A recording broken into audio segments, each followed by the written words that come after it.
কলেজে ভর্তি হওয়ার আগে একটা সঠিক কলেজ অর্থাৎ তোমার জন্য যে কলেজটি সঠিক হবে সেই কলেজ নির্বাচন করা তোমার জানা খুব প্রয়োজন। কিভাবে তুমি ওই কলেজটা নির্বাচন করবা? একটা কলেজ তোমার জন্য পারফেক্ট হলেও সেটা আরেকজনের জন্য সেটা পারফেক্ট নাও হতে পারে। তো যারা এবার এসএসসি পরীক্ষা দিয়েছো তাদের জন্য কিছু গুরুত্বপূর্ণ কথা, যে কথাগুলো তোমাদের কলেজ নির্বাচনের ক্ষেত্রে খুব গুরুত্বপূর্ণ ভূমিকা পালন করবে।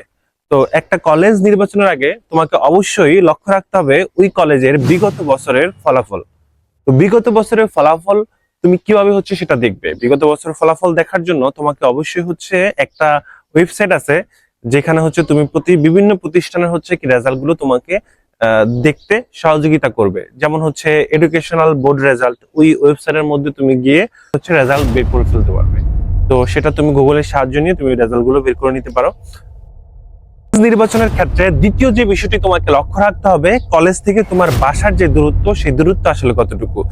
দূরত্ব সাধারণত তোমার যদি 1 ঘন্টারও বেশি হয় তাহলে সেই কলেজে তোমার নির্বাচন না করাই ভালো। কারণ তুমি যদি ওই কলেজের আশেপাশে না থাকতে পারো, তোমাকে একটা দীর্ঘ সময় তোমাকে যাতায়াতের জন্য ব্যয় করতে হবে। এতে তোমার কলেজের উপস্থিতির সংখ্যাও কমে যাবে। তুমি লক্ষ্য রাখবা কলেজের উপস্থিতির যে হার।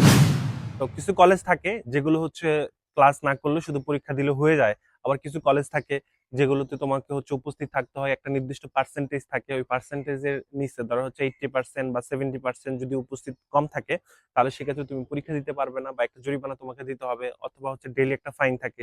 তো এই কলেজগুলোতে স্টুডেন্টরা সাধারণত ফুল উপস্থিত থাকে, এবং একটা টিচারও সেই ক্লাসগুলোতে লেকচার ডেলিভার করে যেমন একটা আহ, আনন্দ পায়।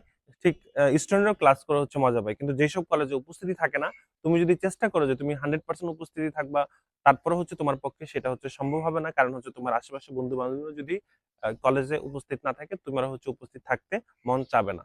পরে দেখবা তুমি ল্যাব সুবিধা, বিশেষ করে সায়েন্সের শিক্ষার্থীদের জন্য এই ল্যাব সুবিধাটা একটু গুরুত্বপূর্ণ। কারণ ওই কলেজে তোমার ল্যাব ফ্যাসিলিটিস কেমন আছে, সে বিষয়টা তোমাকে লক্ষ্য রাখতে হবে। আহ, ওই কলেজ ক্যাম্পাস রাজনীতি মুক্ত কিনা, কারণ রাজনীতি মুক্ত যদি কলেজ ক্যাম্পাস না হয় তাহলে সেক্ষেত্রে তোমার পড়ালেখার জন্য সেই জিনিসটা ব্যাঘাত ঘটবে।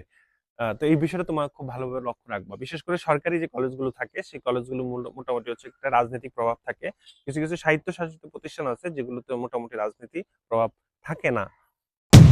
সর্বোপরি একটা কথা বলতে চাই, তুমি যেই কলেজে ভর্তি হও না কেন, তোমাকে পড়াশোনাটা কিন্তু নিজের মতো করে করতে হবে। তো ভালো কলেজেরও দরকার আছে, আবার নিজেরও ভালো পড়াশোনা করারও দরকার আছে। কে বলবে যে কলেজ কোনো কিছু ম্যাটার করে না, পড়াশোনা নিজের কাছে? তাদের জন্য বলবো যে তুমি যখন একটা কলেজে ভর্তি হবে, তুমি যখন দেখবা তোমার আশেপাশে 10 জন স্টুডেন্ট পড়াশোনা করতেছে, তখন তোমারও কিন্তু পড়াশোনা করতে মন চাবে।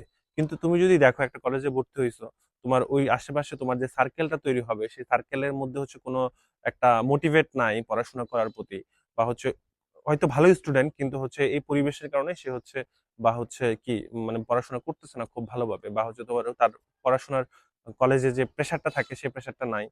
তো সেক্ষেত্রে তোমার পড়াশোনা কিন্তু হ্যাম্পার হবে। ওই 10 জন যদি তোমার সার্কেল যদি একই অবস্থা হয়। তো যে কলেজে ভর্তি হোক না কেন, তোমাকে একটা ভালো সার্কেল কিন্তু তোমাকে তৈরি করতে হবে, যারা কিনা একটা পড়াশোনার মধ্যে থাকবে বা বিভিন্ন অ্যাক্টিভিটিস এর মধ্যে থাকবে।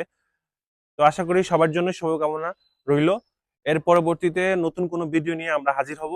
সে পর্যন্ত সবাই ভালো থাকবে, সুস্থ থাকবে, এবং আমাদের চ্যানেলটি অবশ্যই সাবস্ক্রাইব করে রাখবে। ধন্যবাদ সবাইকে।